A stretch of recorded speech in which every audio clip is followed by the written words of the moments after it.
Hello students, एक बार फिर आपका स्वागत है आपके अपने यूट्यूब चैनल एके क्लासेस पर। प्यारे बच्चों, इससे लास्ट वीडियो लेक्चर के अंदर हमने आपको क्लास 12 का चैप्टर नंबर 3 ऑब्व्यू मैट्रिक्स की एक्सरसाइज 3.5 यानी विविध प्रश्नावली के क्वेश्चन नंबर 3 तक आपको कंप्लीट करा दिए थे। आशा करेंगे वो क्वेश्चन आपको अच्छे से क्लियर हो गए होंगे। और बच्चों प्लीज़ यार वीडियो को पूरा देखा कीजिए, हम बहुत मेहनत से आपके लिए बच्चों वीडियो बनाते हैं। बच्चों टाइम की बहुत ज़्यादा शॉर्टेज रहती है, ऑफलाइन बैचेज रहते हैं, वहाँ से भी टाइम निकाल के आपको बच्चों रात में वीडियो शूट करते हैं और फिर उनको आपके लिए अपलोड करते हैं। बच्चों कभी कभी टाइम से अपलोड हो जाती हैं, कभी कभी नहीं भी हो पाती हैं। टाइम तो होता है अपलोड होने का 4 बजे शाम को और एक सुबह 7 बजे, लेकिन बहुत ही कम समय वो आता है कि कभी भी वीडियो टाइम पर अपलोड हो सकता है 2 घंटे इधर या 2 घंटे उधर हो जाता है। तो वो क्यों हो पा रहा है बच्चों? टाइम नहीं मिलता है। फिर भी मैं आपके लिए बच्चों वीडियो बनाता हूँ क्योंकि आपको मैं अच्छी शिक्षा दे सकूं और आप मुझसे पढ़कर अच्छे नंबर लेके आ सकें, वो भी फ्री ऑफ कॉस्ट स्टूडेंट।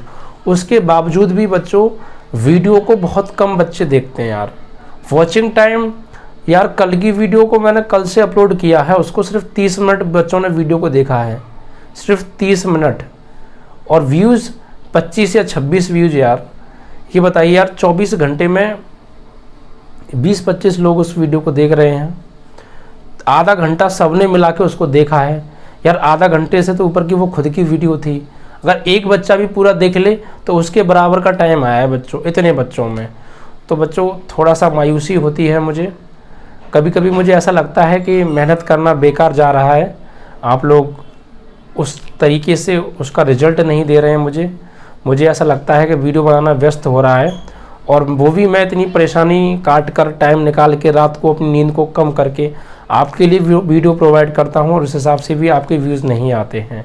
तो आई थिंक आपका रेस्पॉन्स मेरे प्रति ठीक नहीं लग रहा है, मुझे लगता है। या तो हो सकता है आपको पढ़ाई समझ में नहीं आ रही हो। तो यार अगर ऐसा है तो मुझे बता दो है, या फिर वीडियो को यार पूरा देख लिया करो। क्योंकि यार मैं आपके लिए यार जो क्वेश्चंस सिंपल हैं, देखिए जो क्वेश्चंस काफ़ी सिंपल हैं मैं उनको भी कराता हूँ। क्योंकि यार यूट्यूब पर बच्चे यही नहीं कि होशियार हैं, बहुत पीक बच्चे भी हैं। तो मैं उनके बारे में भी सोचता हूँ कि यार कोई नहीं, मुझे पता है कि जो क्वेश्चंस यार जो नहीं कराने लायक हैं बच्चे उन्हें आराम से कर लेंगे, मैं उन्हें भी कराता हूँ। मैं इसीलिए कराता हूँ कि शायद हो सकता है वीक से वीक बच्चा कोई हो, वो शायद मेरे चैनल से पढ़ रहा हो और उसके मन में ये ना आ जाए कि सर ने मुझे वीक समझ के छोड़ दिया। कल परसों एक बच्चे ने कमेंट भी किया था कि सर वीक बच्चों को देखिए। यार मैं देखता तो हूँ, जो क्वेश्चंस बहुत सिंपल हैं जो आप कर लेंगे उनको भी मैं कराता हूँ। क्यों? इसीलिए कराता हूँ कि शायद वीक बच्चे होंगे वो ना कर पाएँ। और उसके बावजूद भी बच्चों वॉचिंग टाइम 30 मिनट, 24 घंटे, 72 घंटे में 1 घंटा यार, और वो भी इतने सारे बच्चे होने के बावजूद भी। यार प्लीज़ ऐसा मत कीजिए यार, मायूसी बहुत ज़्यादा होती है। क्योंकि इंसान मेहनत करता है, उसका रिजल्ट उसे ना मिले, रिजल्ट क्या यार, ये तो बहुत ही कम है यार। तो प्लीज़ यार वीडियो को पूरा देखा करो। मैं आपको पहले ही बता चुका हूँ यार, मैं आपको वीडियो उस तरीके से प्रोवाइड करता हूँ कि नेट में रियल बता रहा हूँ। अदर यूट्यूब पे आके कहीं भी आप मेरे चैनल के सिवा आप किसी भी यूट्यूब पर जाकर 1 घंटे की वीडियो पूरा देखिए और आप चेक कीजिए कि आपका इंटरनेट कितना खर्च हुआ है, और फिर 1 घंटे की वीडियो मेरे यहाँ देखिए, वहाँ से 1/3 और 1/3 छोड़ो तो यार 50% तो कम ही होगा यार। 50% कम में डाटा में वीडियो पूरी दिखा देता हूँ मैं, उस तरीके से वीडियो मैं प्रोवाइड कर रहा हूँ बच्चों। उसके बावजूद भी बच्चों वीडियो को पूरा नहीं देख रहे हैं। या शिक्षा की वैल्यू इतनी कम हो गई क्या? या फालतू की चीज़ों को ज़्यादा देखा जाता है, या कॉमेडी वगैरह फालतू की चीज़ों पर ज़्यादा फोकस किया जाता है, टिकटॉक की वीडियो को ज़्यादा देखा जाता है यार। वहाँ क्या है यार, उससे आपका भविष्य बनने वाला है क्या? या यहाँ आपके भविष्य के लिए काम कर रहे हैं यार?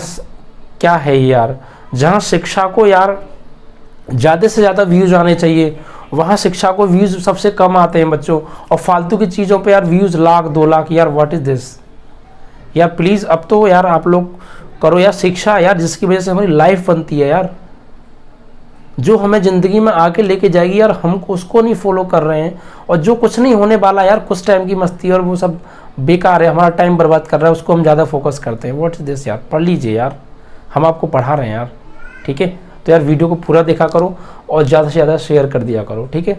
चलिए, तो बच्चों क्वेश्चन आपके जो हो गए थे बच्चों 1, 2, 3 क्वेश्चन यार गढ़ती आगमन सिद्धांत, very long question, very typical question, बहुत सिंपल मेथड से मैंने आपको कराए हैं। वॉचिंग टाइम आधा घंटा यार, व्हाट इज दिस यार। यार देखा करो यार वीडियो को पूरा, शेयर किया करो यार, इतना मेहनत करते हैं यार। यार सर्दियों का हल्का हल्का टाइम आ गया, मुझे पसीना आ जाता है बनाते बनाते, किसके लिए, आपके लिए यार। और उसके बावजूद भी यार क्या हो रहा है ये सब।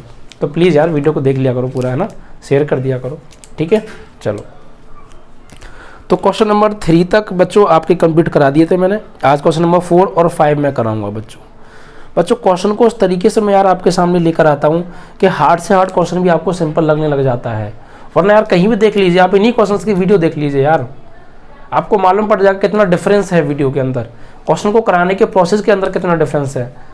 यार हार्ड से क्वेश्चन को सिंपल बनाने में कितना मतलब सोच के हम लोग आपको बहुत सिंपल तरीके से वीडियो प्रोवाइड करते हैं, उसके बावजूद भी आप वीडियो को ना देखें तो बहुत दर्द होता है यार, देखा करो यार, ठीक है। चलो तो क्वेश्चन नंबर 4 अब आज आपका स्टार्ट होगा। क्वेश्चन नंबर 4 में देखिए क्या दिया, उसको ध्यान से पढ़िए पहले। मैं फिर कह रहा हूँ, अगर बाकी में आपको क्वेश्चन को कायदे से समझना है और उसको लंबे समय के बाद भूलना तो है, क्योंकि जब तक आप रिवीजन नहीं करेंगे भूल जाएंगे। तो ज़्यादा लंबे समय तक आपको याद रखना है और लंबे समय बाद भूलना है। तो सबसे पहला मेन है कि क्वेश्चन को आप डीपली पढ़ा करो, समझा करो, एक्चुअली क्वेश्चन में कहा क्या है, उसके मीन्स को समझा करो, फिर क्वेश्चंस को किया करो। बाकी में आपको हर बात क्लियर हो जाएगी यार, ठीक है। नहीं एक बार में समझ में आया ना, दोबारा पढ़ो यार, किसी चीज़ को पढ़ो तो ढंग से पढ़ो ना, आना चाहिए ना अच्छे से, फॉर्मेलिटी क्या निभाना, ठीक है। चलिए तो क्वेश्चन नंबर 4 में देखिए क्या है, ए तथा बी सममित आव्यूह हैं, तो सिद्ध कीजिए कि ए वी माइनस बी ए एक विषम सममित आव्यूह है। यानी ए तथा बी हमें दो आव्यूह दे रखे हैं और ये दोनों सममित हैं, सिमेट्रिक्स हैं, ठीक है बच्चों। और हमें ये प्रूफ करना है कि ए बी माइनस बी ए एक विषम सममित आव्यूह होगा।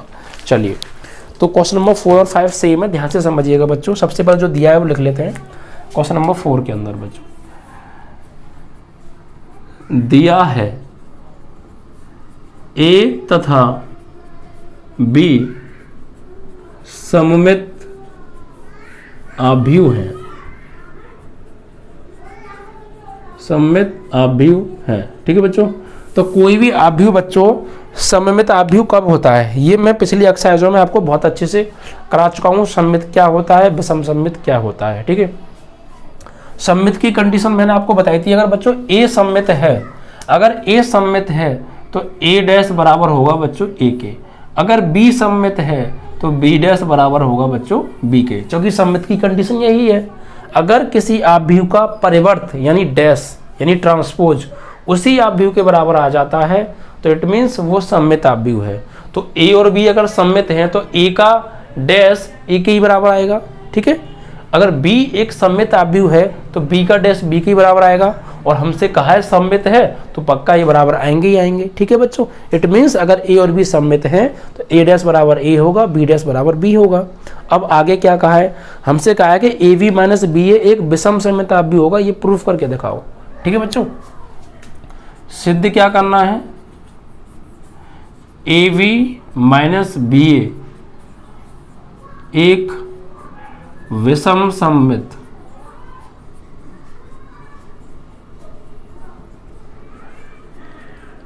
आव्यूह है, ठीक है बच्चों। ये हमें प्रूफ करना है कि ए बी माइनस बी है, ये पूरा का पूरा ये पूरा का पूरा विषम सममित आव्यूह होगा। तो बहुत सिंपल है यार, बस आपको सममित आव्यूह और विषम सममित आव्यूह की कंडीशन पता होनी चाहिए। होती क्या है बच्चों कंडीशन, तो अगर कोई आव्यूह सममित होता है तो उसका डैश उसी के बराबर आता है। अगर कोई आव्यूह विषम सममित होता है, इसकी क्या कंडीशन है मैंने आपको क्या बताई थी। तो अगर कोई आव्यूह बच्चों विषम सममित आव्यूह है तो उस आव्यूह का परिवर्त उसी के ऋणात्मक के बराबर आएगा, उस आव्यूह का परिवर्त उसी के ऋणात्मक के बराबर आएगा। सपोज मैंने कहा कि ए विषम सममित आव्यूह है, ए विषम सममित आव्यूह है, तो ए विषम सममित आव्यूह होगा तो फिर क्या होगा कि उसका डैश उसी के ऋणात्मक के बराबर आएगा, पक्का, ठीक है। अगर कोई ये कहे कि सिद्ध करो भैया कि एक बी आव्यूह है और ये एक विषम सममित होगा, तो ये विषम सममित कब होगा, जब इसका बी डैश इसी के ऋणात्मक बी के बराबर आ जाएगा, तो ये प्रूफ हो जाएगा कि ये एक विषम सममित आव्यूह है।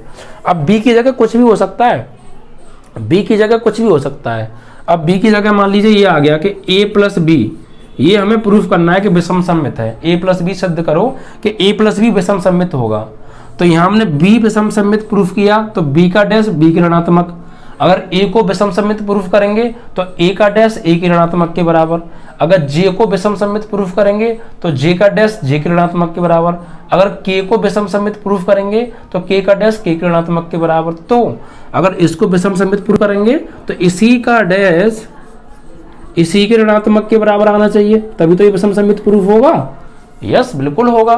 तो इसी प्रकार बच्चों मुझे इसको विषम सममित प्रूफ करना है, तो इसी का डैश इसी के ऋणात्मक के बराबर अगर आ जाएगा तो ये विषम सममित हो जाएगा। नहीं हो जाएगा? तो देखिए ये विषम सममित कब होगा, जब ए बी माइनस बी ए का डैश बराबर आ जाएगा इस पूरे ब्रैकेट के ऋणात्मक के, यानी ए बी माइनस बी ए के ऋणात्मक के। ठीक है, तो विषम सममित प्रूफ हो जाएगा। कौन विषम सममित प्रूफ हो जाएगा? ये एक विषम सममित अवयव प्रूफ हो जाएगा।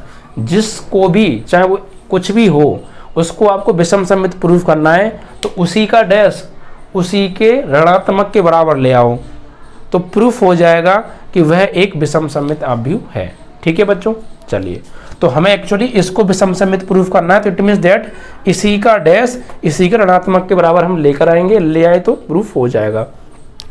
कुछ बातें मैंने और आपको एक्स्ट्रा बताई थी बच्चों कि ये क्या बताई थी सर आपने, तो मैंने आपको बताई थी बच्चों कि ए बी का होल डैश बराबर होता है बी डैश ए डैश के।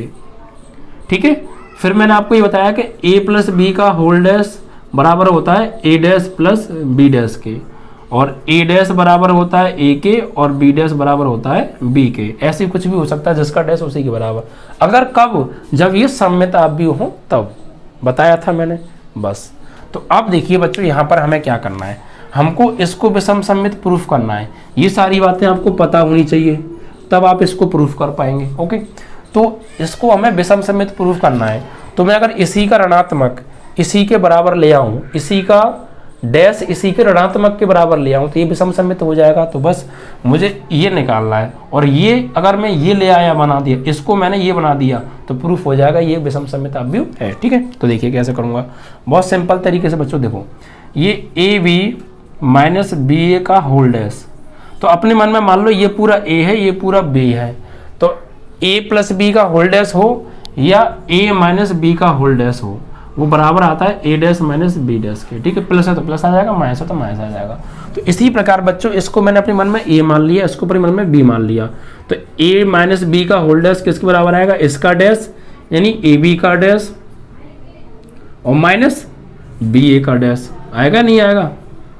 ठीक है, क्योंकि ए माइनस बी का whole dash A dash minus B dash होता है, तो ए बी माइनस बी ए का होल डैश ए बी का डैश माइनस बी ए का डैश हो जाएगा कि सर बिल्कुल हो जाएगा। अब बच्चों ए बी का होल डैश क्या होता है कि sir B dash A dash होता है, तो इसी प्रकार यहाँ पे बच्चों ए बी का होल डैश क्या हो जाएगा कि बी डैश ए डैश हो जाएगा, और बी ए का होल डैश क्या हो जाएगा इसी तरीके से, जब ए बी का क्या हुआ, बी पहले आ गया ए बाद में आ गया और डैश लग गया, तो यहाँ बी ए है तो यहाँ क्या हो जाएगा, ए पहले आ जाएगा बी बाद में आ जाएगा और डैश लग जाएगा, क्योंकि बी ए का whole dash A dash into B dash. ठीक है बच्चों, अब मुझे क्या लाना है, मुझे लाना है ए बी माइनस बी ए का ऋणात्मक।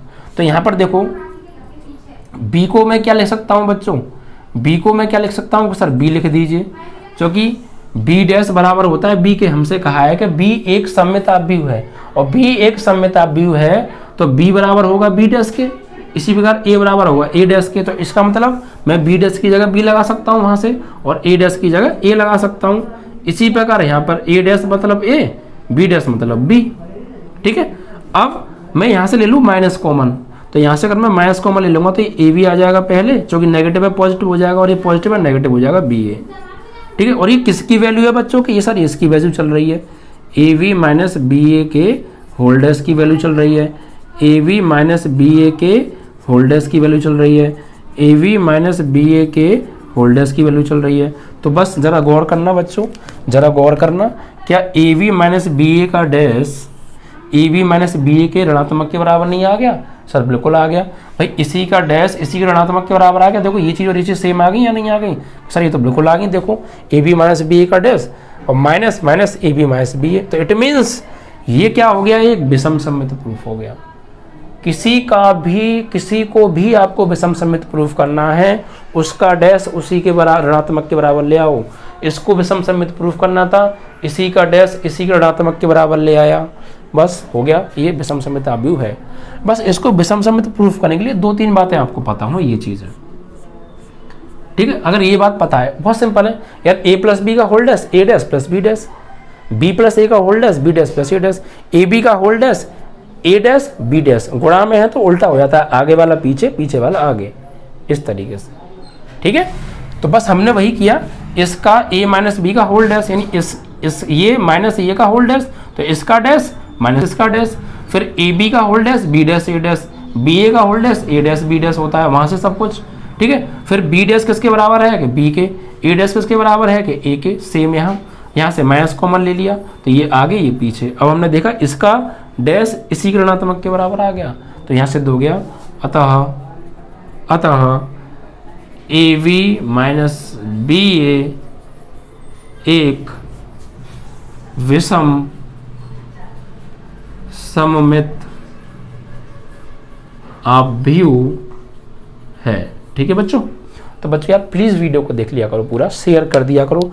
बहुत मेहनत से आपके लिए क्वेश्चन कराता हूँ, बहुत सिंपल तरीके से कोशिश करता हूँ आपको बताने की, जिससे कि आपके माइंड में आसानी से घुस जाए। बच्चों मैं सच बता रहा हूँ, आप इन क्वेश्चंस को अदर जगह देखिए, अदर यूट्यूब चैनल पर देखिए, नहीं मिलेगा उस तरीके से सिंपल, भैया नहीं मिलेगा, बहुत कन्फ्यूजन पैदा हो जाता है यार इन क्वेश्चंस में। नेक्स्ट क्वेश्चन देखिए बच्चों, नेक्स्ट क्वेश्चन नंबर 5 क्या है, इसमें कहा है सिद्ध कीजिए कि आव्यूह बी डैश ए बी, अब के आव्यूह क्या दे रखा है, अब के आव्यूह बी डैश ए बी, ये पूरा का पूरा एक आव्यूह, मतलब एक तरीके से मन में ये आप सपोज कर लीजिए कि बी डैश ए बी एक आव्यूह है, और ये सममित अथवा विषम सममित दोनों हैं, ठीक है। अगर सममित होगा तो ए एक सममित, और विषम सममित होगा तो ए एक विषम सममित होगा, ये वाली बात कही है। क्वेश्चन को आप पढ़ोगे तो समझ में ही नहीं आएगा, ऐसा है, लेकिन मैं आपको एकदम बहुत सिंपल तरीके से कोशिश करता हूँ समझाने की, जिसके आपके दिमाग में पूरा घुस जाए, और हो सके तो फिर समझ में भी आ जाएगा, ठीक है। चलिए तो देखिए फिर से पढ़ते हैं एक बार क्वेश्चन को, कोई दिक्कत नहीं है। देखिए क्वेश्चन में क्या कहा है कि सिद्ध कीजिए कि आव्यूह बी डैश ए बी सममित अथवा विषम सममित है, मतलब सममित है भी है और विषम सममित भी है। अगर सममित होगा तो ए सममित, और विषम सममित होगा तो ए विषम सममित होगा, ये कहना मतलब है इसका घुमा फिरा के आपको, ठीक है। यानी सबसे पहले लिख लेते हैं, क्वेश्चन नंबर 5 में दिया है बी डैश ए बी, क्या है बच्चों, आव्यूह है ये, बी डैश ए बी आव्यूह है, ठीक बच्चों। अब इसका कहने का मतलब क्या है, इसका कहने का मतलब ये दो चीज देंगे ना इसमें, दो चीज दी है कि बी डैश ए बी सममित अथवा विषम सममित। इसका मतलब समझो आप, इसका मतलब क्या है, ये कहना चाह रहा है कि बी डैश ए बी सममित होगा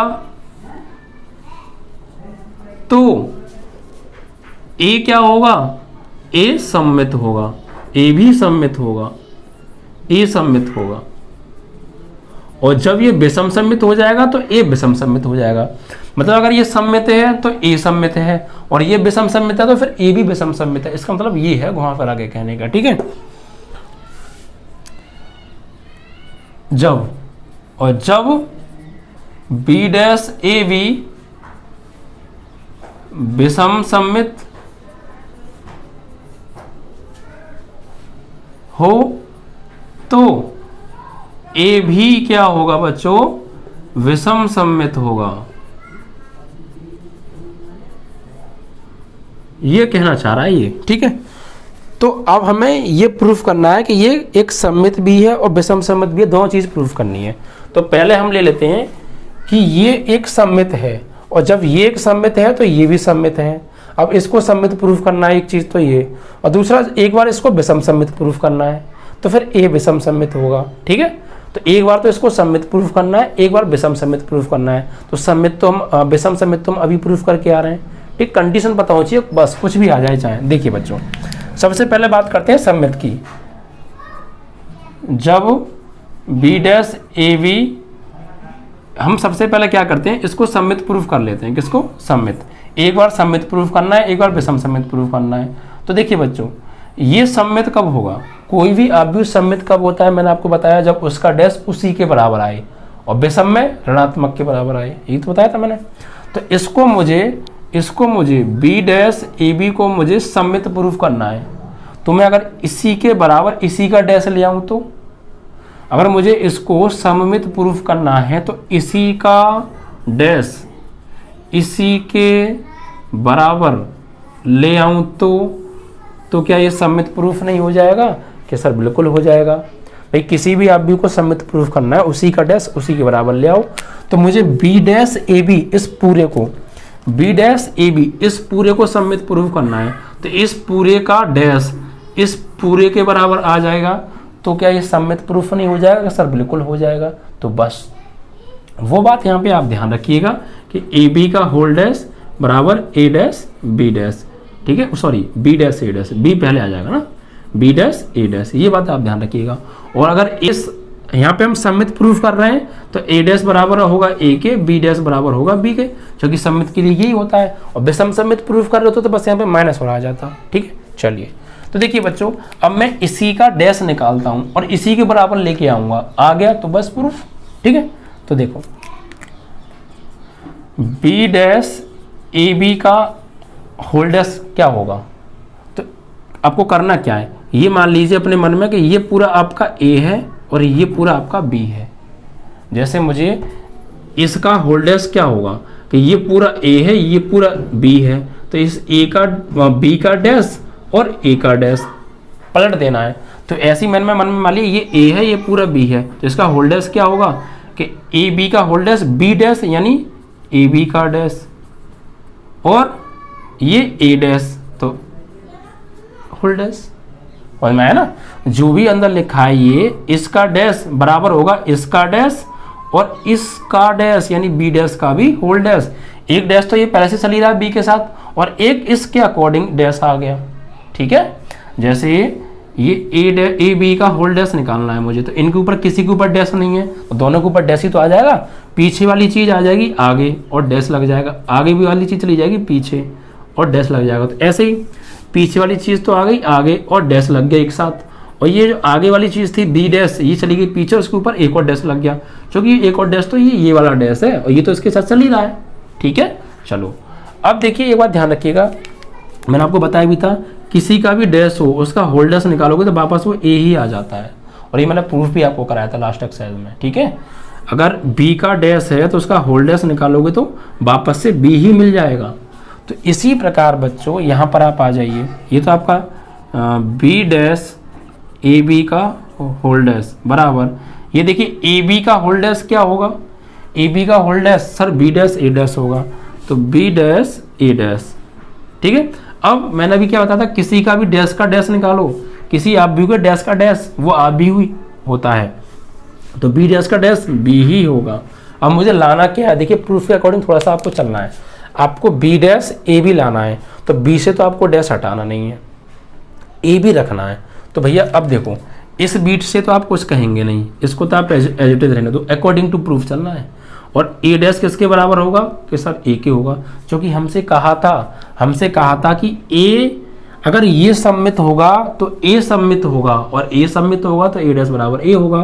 तो ए डैश की जगह मैं यहाँ पर ए लगा सकता हूँ और ये बी पहले से है, अब इसको मैं लिख लूँ एक जगह, कोई दिक्कत है, N2 में तो कर सकते हैं। तो बस ही तो प्रूफ करना था मैं कि B dash A B dash A B का होल डैश बराबर होगा इसी के बराबर, बी डैश ए बी का होल डैश इसी के बराबर होगा। तो आ तो गया यही, देखो बी डैश ए बी का whole dash B dash A B के बराबर आ गया, प्रूफ हो गया नहीं हो गया, बिल्कुल हो गया यार, बस आंसर। कोई दिक्कत, ये चीज़ और लिख दीजिएगा यहाँ पर, ठीक है, ये चीज़ यहाँ पर बता दीजिएगा, ठीक है, लाइन पूरी हो जाएगी। तो बस प्रूफ हो गया, बहुत सिंपल था, सममित प्रूफ करना था भाई। तो सममित मतलब इसी का डैश इसी के बराबर, तो देखो वही चीज़ आ रही है, इसी अंदर वाले का डैश अंदर वाले के बराबर आ गया, तो प्रूफ हो गया ये एक सममित अवयव है। कुछ नहीं करना था, आपको ये वाला कॉन्सेप्ट पता होना चाहिए, किसी का होल डैश निकालो तो पीछे वाला आगे आगे वाला पीछे और डैश लग जाता है। तो बस वही मैंने किया, इसका होल डैश निकालो तो पीछे वाला इसका होल डैश निकाला तो पीछे वाला आगे और डैश लगा दिया, और ये वाला बच्चों पीछे पहुंचा दिया मैंने, ठीक है। ये वाला कहाँ पहुंचा दिया मैंने, पीछे पहुंचा, देखो यहाँ पे ये रहा। इसी का होल डैश निकाला तो पीछे वाला आगे और होल डैश, और ये आगे वाला पीछे और डैश का डैश। अब ए बी का whole dash B dash A dash होता है, यू नो, और बी डैश का बी डैश बी होता है। अब मुझे प्रूफ में क्या लाना है, बी डैश तो लाना है, तो बी डैश से तो मैं कुछ कहूँगा नहीं, ये ए बी चाहिए, तो ए डैश किसके बराबर हुआ, ए के होगा, क्योंकि सममित है, तो ये ए बी आ गए, यही हमें प्रूफ करना था। तो बहुत सिंपल कॉन्सेप्ट से बच्चों, बस ध्यान से समझिए, और जो मैं यहाँ साइड में पॉइंट बता रहा हूँ इन्हें आप लिख लीजिएगा बच्चों, ये याद होंगे, ये पता होंगे, तभी आप इसे प्रूफ कर पाएंगे, अदरवाइज नहीं कर पाएंगे बच्चों। और आप कंपैरिजन कर लीजिएगा, मैं बताता हूँ, फिर आप कंपैरिजन कर लीजिएगा अगर यूट्यूब चैनल के वहाँ से कि किस तरीके से क्वेश्चन मैं यहाँ करा रहा हूँ, वहाँ कैसे करा है, समझाने में कंपेयर कीजिएगा।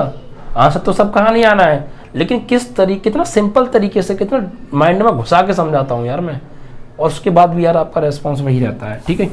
तो वीडियो को पूरा देखा करो, ठीक है। तो एक चीज़ तो बच्चों ये प्रूफ हो गई आपकी, सम्मित प्रूफ कर दिया, यानी ये सम्मित होगा तो ए सम्मित होगा, ये तो प्रूफ हो गया। अब ये अगर ये विषम सम्मित होगा तो ए भी विषम सम्मित होगा। अब इसको मुझे विषम सम्मित प्रूफ करना है, तो विषम सम्मित की कुछ नहीं है, इसी का डैश इसी के ऋणात्मक के बराबर ले आओ, ठीक है। विषम सम्मित में क्या करना होगा, दूसरा पॉइंट,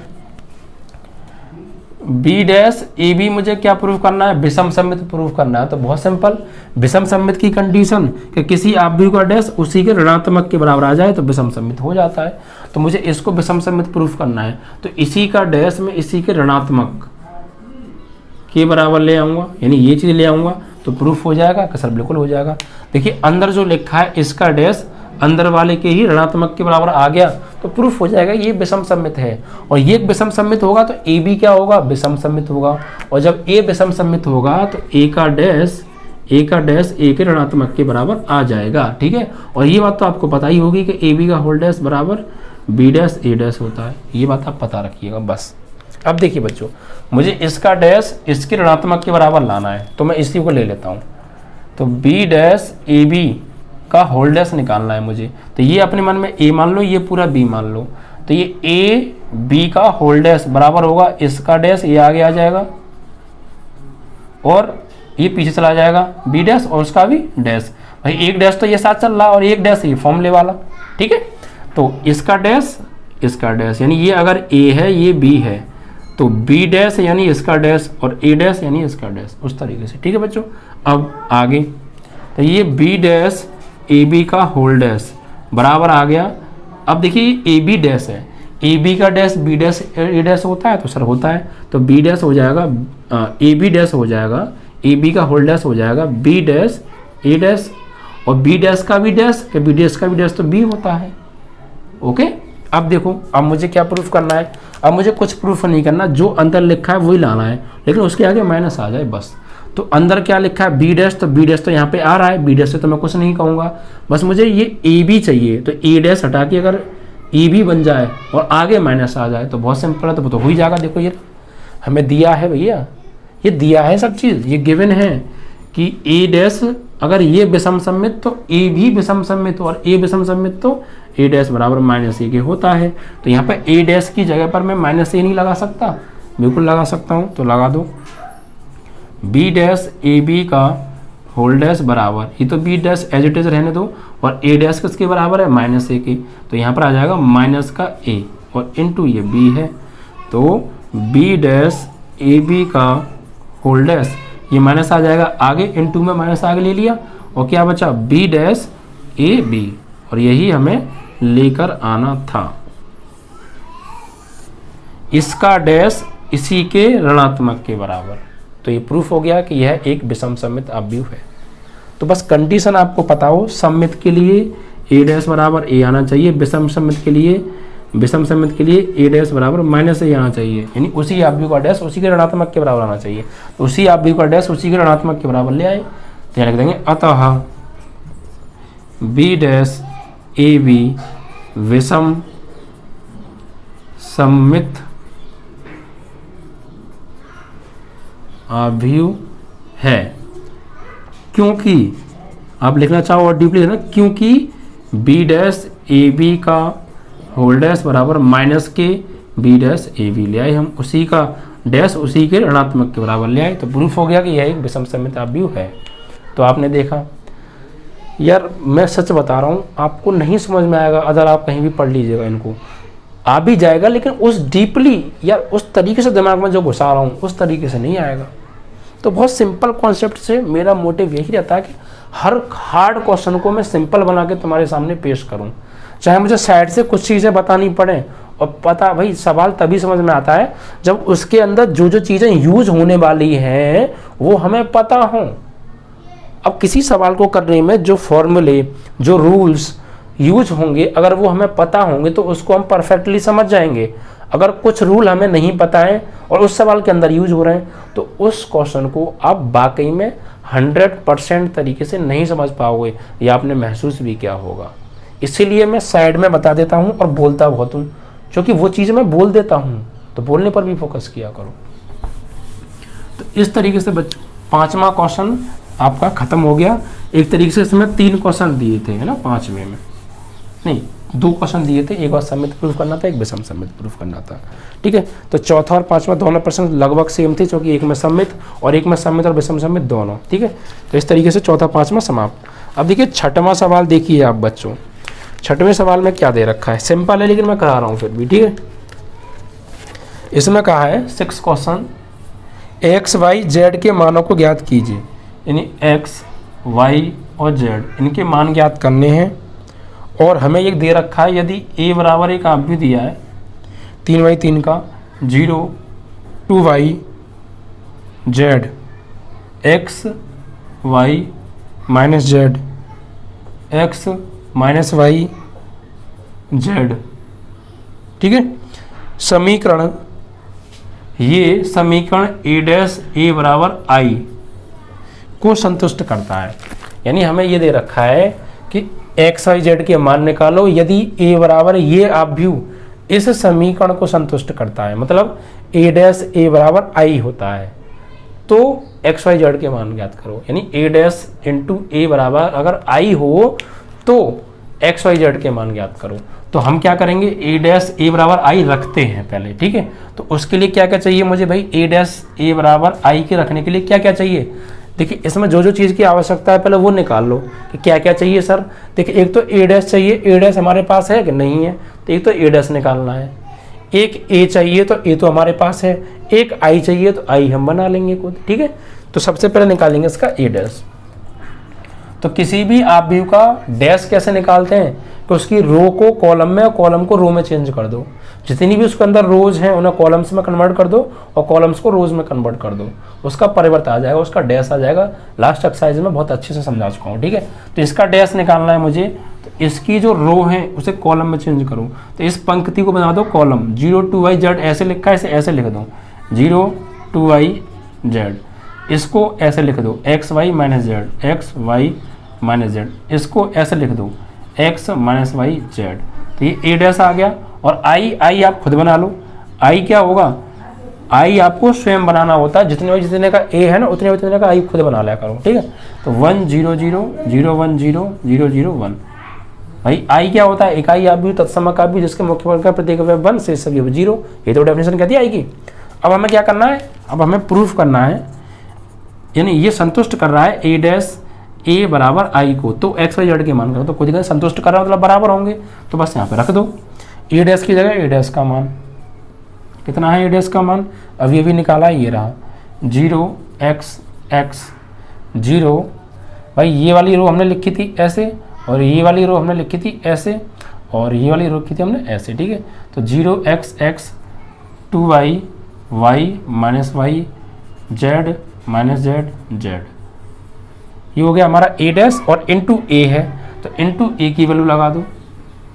a की वैल्यू क्या है, a की वैल्यू ये रही 0 2y z x y minus Z x minus Y Z, और फिर बराबर बराबर i।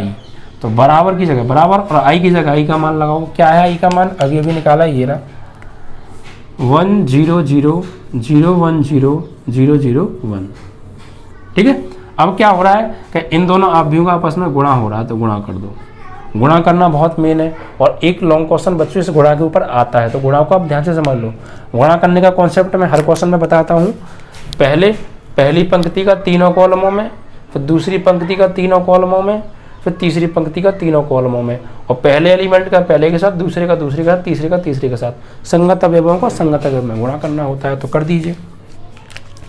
दीजिए, बच्चों। देखियो इसका इसमें, तो 0 का 0 में 0, x का x में प्लस एक्स स्क्वायर, x का x में प्लस एक्स स्क्वायर। ठीक है बच्चों। तो फर्स्ट रो का फर्स्ट कॉलम है और फर्स्ट रो का सेकंड कॉलम है, तो पहले एलिमेंट का पहले के साथ, तो 0 का 0, 0 का करेंगे इसमें 0, x का करेंगे y में तो प्लस एक्स वाई, x का करेंगे माइनस y में तो माइनस के एक्स वाई। तो पहली रो का दूसरे कॉलम में हो गया और पहली रो का तीसरे कॉलम में, तो पहले एलिमेंट का पहले के साथ, 0 का z के साथ 0, x का माइनस z के साथ माइनस के एक्स जेड, और x का z के साथ तो प्लस के एक्स जेड। ठीक है। अब दूसरी रो का पहले कॉलम में, तो पहले का पहले के साथ, तो 2y का 0 में करेंगे 0, y क्या करेंगे x में तो y जेड, माइनस y क्या करेंगे x में तो माइनस के y जेड। तो दूसरी रो का पहले कॉलम में हो गया। अब दूसरी रो का दूसरे कॉलम में, तो पहले का पहले के साथ 2 दूनी 4, और y का y में y स्क्वायर, 4y स्क्वायर, फिर y का y में प्लस y स्क्वायर, और माइनस y का माइनस y में तो माइनस माइनस प्लस, और y का y में y स्क्वायर। तो दूसरी रो का दूसरे कॉलम में हो गया और दूसरी रो का तीसरे कॉलम में, तो 2y क्या करेंगे z में तो 2yz, फिर y क्या करेंगे माइनस z में तो माइनस के yz, फिर माइनस y क्या करेंगे z में तो माइनस के yz। ठीक है भाई। 2y का z में किया तो 2yz, फिर y का माइनस z में किया माइनस yz, फिर माइनस y का z में किया तो माइनस के फिर से yz। कोई प्रॉब्लम है? कोई प्रॉब्लम नहीं। अब बच्चों आएगा तीसरा, थर्ड रो का फर्स्ट कॉलम में, फिर थर्ड रो का सेकंड कॉलम में, थर्ड रो का थर्ड कॉलम में, तो z का 0 में 0, माइनस z का x में माइनस के zx, z का x में प्लस के zx, फिर थर्ड रो का सेकंड कॉलम में, तो z का 2y में तो 2zy, फिर माइनस z का y में तो माइनस के yz, z का माइनस y में तो माइनस के zy या yz, एक ही बात है। ठीक है। अब थर्ड रो का थर्ड कॉलम में, तो z का z में z स्क्वायर, माइनस z का माइनस z में minus minus plus z square है बच्चों। ठीक है। और z का फिर z में तो z स्क्वायर। ओके भाई। z का z में z स्क्वायर, फिर माइनस z का माइनस z में तो माइनस माइनस प्लस, और z का z में z स्क्वायर, यहाँ स्क्वायर आएगा, और फिर z का z में z स्क्वायर। तो इस तरीके से ये हो गया दोनों आव्यूहों का गुणा विदाउट एनी प्रॉब्लम। और बराबर में जो दे रखा है उसे ऐसे ही रहने दो, 1 0 0 0 1 0 0 0 1। ये अब क्या करना है, अब कुछ नहीं करना, थोड़ा सा सॉल्व कर दो इसको। कैसे सॉल्व कर दें? देखिए ऐसे करिए, 1x square 1x square 2x square. ठीक है। ये एक्स वाई से एक्स वाई कट गया तो क्या बचा 0 बचा, यहाँ एक्स जेड से एक्स जेड कट गया तो क्या बचा 0 बचा, यहाँ वाई जेड से वाई जेड कट गया तो क्या बचा 0 बचा। यहाँ पर देखो 1y स्क्वायर 2y स्क्वायर और 4y स्क्वायर ये रहे, तो कुल मिला के 6y स्क्वायर हो गई। यहाँ पे वाई जेड से जुड़ गए, सॉरी कटेंगे नहीं, माइनस का 1yz और माइनस का 1yz, माइनस के 2yz और प्लस के 2yz, तो ये कट गए नहीं कट गए, चारों के चारों, तीनों के तीनों भाई, प्लस के 2yz और माइनस का 1yz, माइनस के yz, माइनस के 2yz, तो इन दोनों को जोड़ के माइनस के 2yz और ये प्लस के 2yz कट के 0 आ गया। ठीक है। चलो अब यहाँ जाओ, ये zx से zx कट गया, प्लस माइनस का 0। यहाँ पर देखो माइनस का 1yz और माइनस का 1yz, माइनस के 2yz, yz दे दो या zy बोल दो, बात तो एक ही है। तो माइनस के 2yz और माइनस के 2yz, तो ये भी कट गए, क्या हो जाएगा 0।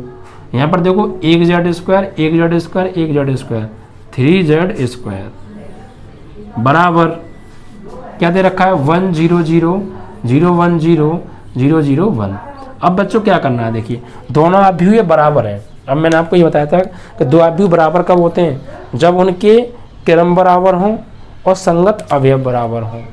ठीक है।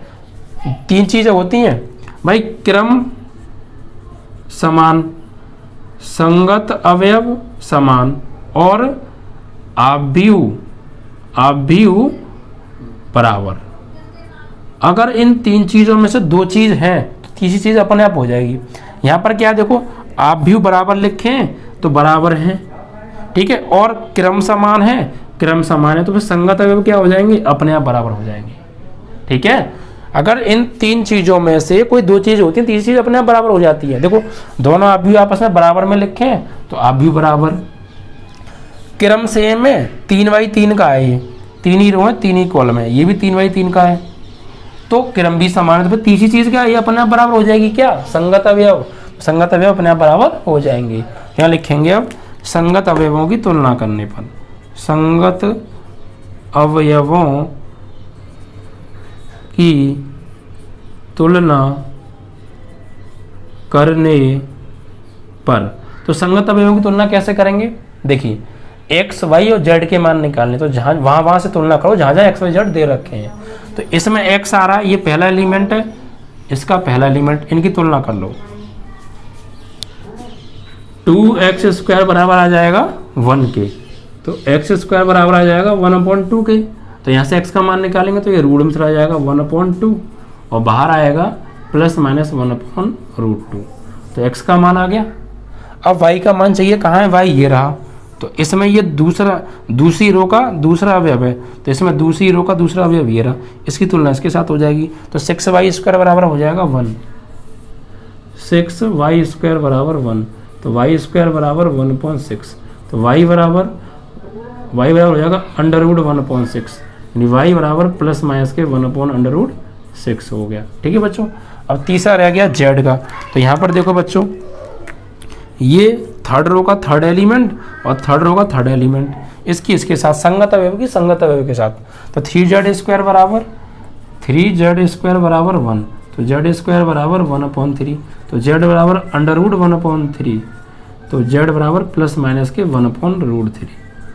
तो इस तरीके से तीनों के मान आ गए, आपके x के भी, y का भी और z का भी, और यही हमसे पूछा था कि x y z के मान बताओ। तो कितना सिंपल, कितना क्लियर, कितना स्पष्ट बताने की कोशिश की मैंने, और बाकी में आपको दिमाग में पूरा का पूरा चला गया होगा। ठीक है बच्चों, तो इस तरीके से ये क्वेश्चन भी आपका क्वेश्चन नंबर 6 भी बच्चों कंप्लीट हो गया। ठीक है, चलिए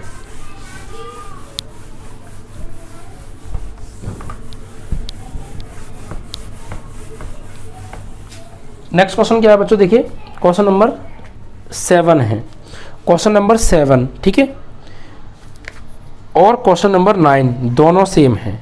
ठीक है, तो एक मैं बता देता हूँ, एक आप स्वयं कर लेंगे। ठीक है, और 8 तो फिर आप कर ही लेंगे। देखिए कैसे, 7 मैं आपको समझा देता हूँ। 7 क्वेश्चन में देखिए क्या कहा है, हमें ये दे रखा है x के किस मान के लिए, x के किस मान के लिए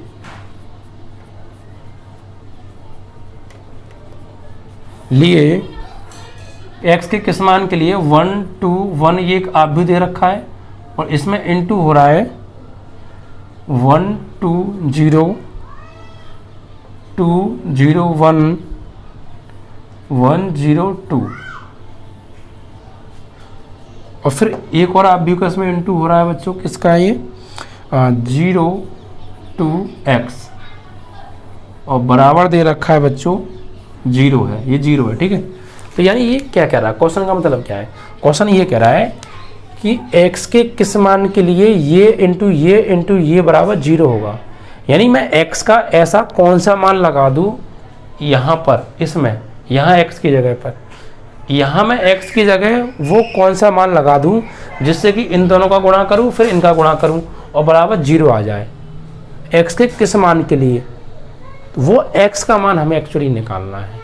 तो क्या करेंगे, हम यह 0 के बराबर ले लेंगे इसको, और जो भी फाइनली x का मान आएगा उस मान के लिए ही ये कंडीशन आपस में बराबर होंगी। ठीक है, चलिए तो देखिए सबसे पहले क्या हो रहा है बच्चों, इनका आपस में गुणा हो रहा है, तो गुणा कर दो रो का कॉलम के साथ, इसका इसके साथ, इसका इसके साथ, इसका इसके साथ। समझ में आ रहे हैं, इसका क्रम क्या है, मैंने कहा था गुणा कब संभव है, जब पहले आव्यूह के स्तंभ और दूसरे आव्यूह की पंक्ति समान हो, यानी पहले का लास्ट और सेकंड का फर्स्ट समान हो। इसका ऑर्डर क्या है कि सब एक रो है 3 कॉलम है, तो 1 गुणा 3। इसका ऑर्डर क्या है कि 3 रो है 3 कॉलम है, 3 गुणा 3। तो इसका सेकंड और इसका फर्स्ट समान है तो गुणा तो हो जाएगा ना, तो हो जाएगा। करिए बच्चों, इसका इसमें करो पहले, रो का कॉलम में, और पहले एलिमेंट का पहले के साथ, दूसरे का दूसरे का, तीसरे का तीसरे का। तो 1 का 1 में करेंगे 1 प्लस 2 का 2 में करेंगे 4 प्लस 1 का 1 में करेंगे 1, गुणा हो गया। फिर फर्स्ट रो का फर्स्ट कॉलम में, इसी रो का सेकंड कॉलम में करो तो 1 का 2 में 2, 2 का 0 में 0, 1 का 0 में 0 हो गया, ठीक है। फिर अब इसका इसमें करो, इसका इसमें, तो 1 का 0 में 0, 2 का 1 में 2, 1 का 2 में 2, गुणा हो गया। इसे ऐसे लिख लीजिए आप, ठीक है। अब ये इसे आप एज इट इज लिख के रखो अभी 0 2x, और बराबर क्या चल रहा है 0, ठीक है। अब देखो इसे सॉल्व कर लो थोड़ा सा। 4 5 6, 2 का 2 आएगा, यहाँ 4 आएगा, और ये इसका गुणा हो रहा है 0 2x, और बराबर क्या चल रहा है 0। अब ये 2 आप भी फिर बच गए, अब इनका फिर से गुणा कर लो। तो इसका इसमें करना है आपको, इसका इसमें, तो ये इसका क्रम क्या है कि सर 1 गुणा 3 है, क्योंकि 1 रो 3 कॉलम। इसका क्रम क्या है कि 3 तो रो हैं और 1 कॉलम है, तो इसका सेकंड और इसका फर्स्ट सेम है, तो गुणा तो हो जाएगा, ठीक है। तो बस इसका इसमें फर्स्ट रो का कॉलम में, तो 6 का 0 में करेंगे कि 6 0 आएगा, 2 का 2 में करेंगे तो सर 4 आएगा, और 4 का x में करेंगे तो 4x आएगा, ठीक है, इस तरीके से। और बराबर में क्या चल रहा है 0। 0 क्या है बच्चों, 0 भी एक आव्यूह है, शून्य आव्यूह। शून्य आव्यूह किसे कहते हैं, ऐसा आव्यूह जिसका प्रत्येक अवयव 0 हो, ठीक है। तो यहाँ पर कंपेयर कर देंगे हम 0, तो ये इतना हो गया 4 + 4x, और इसको लिख लीजिए 0, तो इसका कंपेयर इसके साथ कर दो, तो 4 + 4x बराबर 0, तो 4x बराबर -4 इधर जाएगा तो इससे कट गया, तो x की वैल्यू क्या आ गई -1। तो x के हमसे ये पता x के किस मान के लिए, तो x = -1 के लिए। अगर मैं यहाँ x की जगह -1 लगा दूंगा ना, और फिर इसका गुणा इसमें, इसका गुणा इसमें करूंगा तो पक्का 0 आएगा। तो x के किस मान के लिए ये कंडीशन 0 के बराबर होगी, x का वो मान निकालो, तो x का वो मान -1 होगा। अगर मैं यहाँ -1 लगा दूँ और फिर से दोबारा से इनका ऐसे ही गुणा करूँ, बस यहाँ -1 और लगा लूँ, तो फिर इसको सॉल्व करूँगा ना, तो ये 4 + 4x आ रहा है, ये 4 + 4x नहीं आएगा भाई, x है तो -1 लगा दिया तो ये 0 आएगा निकल के, तभी तो 0 के बराबर आएगा। तो ये ऐसे प्रूफ हो जाएगा। वो x का कौन सा मान है, सिर्फ हमसे मान निकलवाया था तो हमने मान निकाल दिया।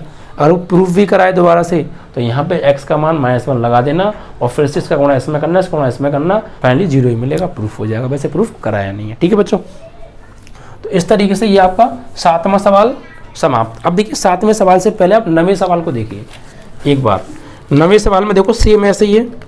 9वें सवाल की बता रहा हूँ मैं। 9वें सवाल में सेम हमें दे रखा है, देखो बच्चों क्या दे रखा है, x -5 -1, और ये वही 3/3 का 102 102 021 203, और एक और दे रखा है x4 1, और बराबर में क्या है 0। तो देखो क्या चेंज है, कोई चेंज नहीं है, बिल्कुल भी चेंज नहीं है, सब कुछ सेम है।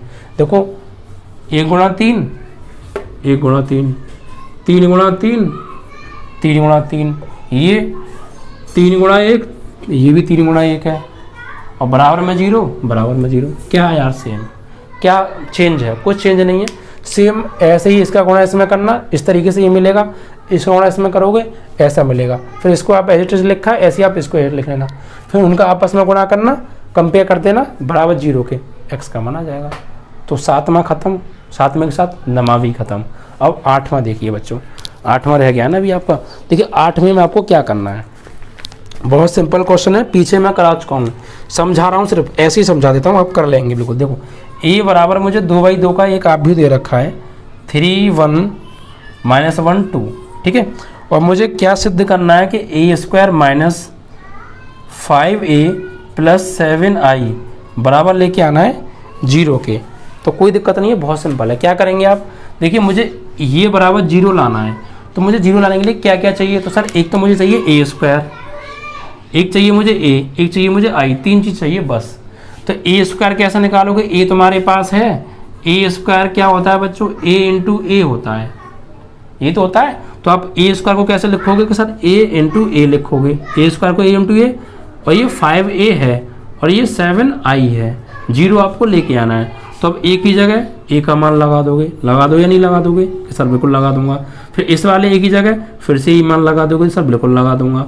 और -5 का 5, फिर इस A की जगह फिर से मान लगा दोगे? सर बिल्कुल लगा दूंगा। और फिर 7 के सर 7, I के सर I तो मैं खुद जानता हूँ, 2/2 का बनाना है, 1 0 0 1। बस अब क्या करना है कि सर इसका गुणा इसमें करना है, तो बिल्कुल गुणा कर दूंगा। जब इसका गुणा मैं इसमें करूंगा तो मुझे ऐसा ही एक नया आप भी मिलेगा। और ये -5 का अंदर गुणा कर दूंगा तो यहाँ से एक आप भी मिलेगा। और फिर 7 का अंदर गुणा कर दूंगा तो ये मुझे 7 0 0 7 ऐसे मिलेगा। फिर क्या इनको मैं घटा दूंगा, जब मैं इनको घटाऊंगा तो यहाँ से मुझे यहाँ से मुझे घटा के एक आप भी मिलेगा? सर बिल्कुल मिलेगा। और प्लस ये आपका चल रहा है कि सर बिल्कुल चल रहा है। अब पहले एलिमेंट को पहले के साथ, दूसरे को दूसरे के साथ, तीसरे को तीसरे के साथ, चौथे के साथ जोड़ दो, और जोड़ दोगे तो फिर एक आपको आव्यूह मिलेगा। और वहाँ अंदर क्या मिलेगा? 0 0 0 0। और 0 0 0 क्या होता है बच्चों? 0 ही होता है, और हमें 0 ही लाना था। कहाँ गया? 0 ही लाना था। तो इस कॉन्सेप्ट से आप चलेंगे तो आपका इसका भी आंसर आ जाएगा। ठीक है बच्चों, तो इस तरीके से ये क्वेश्चन नंबर आपके 9 तक बच्चों फिनिश हो गए। ओके, तो बस बच्चों आज के लिए इतना ही। बस बच्चों प्लीज़ यार वीडियो को पूरा देखा करो। बहुत मेहनत करता हूँ बच्चों बनाने के लिए, बहुत ज़्यादा, सच में बहुत मेहनत करता हूँ। कोई इसमें आप देख रहे हैं यार, कोई इसमें झूठ तो है नहीं। टाइम नहीं मिलता है, परछाई आती है, रात को वीडियो शूट होती है बच्चों, ये टाइम ही नहीं मिलता यार। दिन में तो ऑफलाइन बैचेज रहते हैं, लेकिन आपके लिए फिर भी पढ़ाने की कोशिश करता हूँ। कभी कभी वीडियो का टाइम इधर उधर हो जाता है, कभी कभी टाइम पे पड़ जाती है, कभी कभी डाटा इधर उधर हो जाता है। तो बच्चों इतनी सारी कठिनाइयों से स्ट्रगल करते हुए आपके लिए वीडियो प्रोवाइड करता हूँ। साधन नहीं है इतने, उसके बावजूद भी यार आप वीडियो को पूरा नहीं देखते हैं। तो प्लीज़ यार वीडियो को पूरा देखा करो और ज़्यादा से ज़्यादा शेयर किया करो, जहाँ हुआ सके वहाँ बच्चों। ठीक है, ठीक है। तो बस आज के लिए इतना ही बच्चों। जय हिंद, जय भारत। Peace.